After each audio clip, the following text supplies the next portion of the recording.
how to find your Instagram password and username. Now that's what I'm going to show you guys in this video. So let's get started right away. Now to find your username, that's actually super easy. All you basically want to do is click on your profile picture at the bottom right corner, and now at the top you can simply see your username.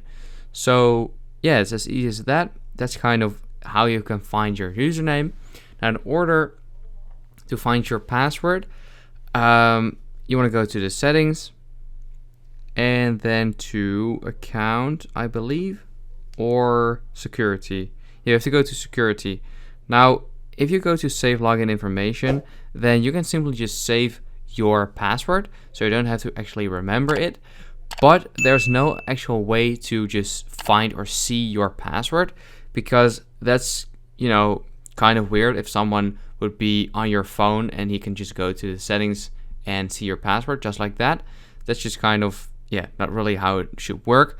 So instead you can click on password right here and then fill in your current password, your new password, and then change it just like that. And if you've forgotten it, you can also click on add new account, and you can then click on forgot password if you have forgotten it. But that's kind of it. I hope this video helped you out. Please leave a like and let me know in the comments if it worked. I'll see you next time. Have a good day.